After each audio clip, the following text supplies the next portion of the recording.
వీళ్ళందరూ ఉంటే ఆ రోజు మేము పార్టీ పెట్టల. వీళ్ళందరూ వచ్చిన తర్వాత మేము ఎగిసిపడింది లేదు, వీళ్ళందరూ పోతే మేము ఇబ్బంది పడేది లేదు.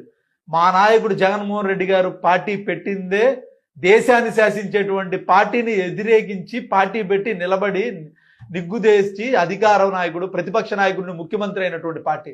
ఎవరు వస్తేనో ఎవరు పోతేనో వైఎస్ఆర్ కాంగ్రెస్ పార్టీ నిలబడేది ఓన్లీ జగన్మోహన్ రెడ్డి గారి కటౌట్తో. ఆయన జెండానే మా ఎజెండా.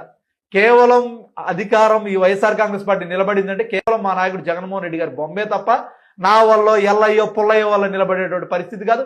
వాళ్ళు వెళ్తే భయపడేది లేదు, వస్తే ఆర్పాటు పడేది లేదు.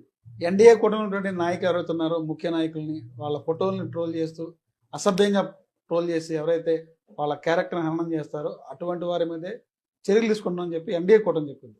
ఒక సోషల్ మీడియా అధ్యక్షుడికి మీరు ఏం చెప్తారు, ఎలా స్పందిస్తారు? ఇవన్నీ పచ్చ మోసాలే తప్ప అబద్ధాలకి వాళ్ళు చేసే పరిస్థితి.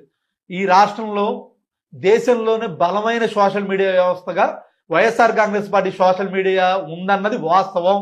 ఇవన్నీ గతంలో కూడా మోడీ గారు ఏదైతే బీజేపీతో ధీటుగా సోషల్ మీడియా ఏదైతే ఉందంటో అది YSR Congress party social media అనేది వాస్తవం. పాత్రికా మిత్రులు అంత మీడియా చెప్పింది. అటువంటి క్రమంలో వాళ్ళని మీరు పెయిడ్ ఆర్టిస్టులు పెడతారు.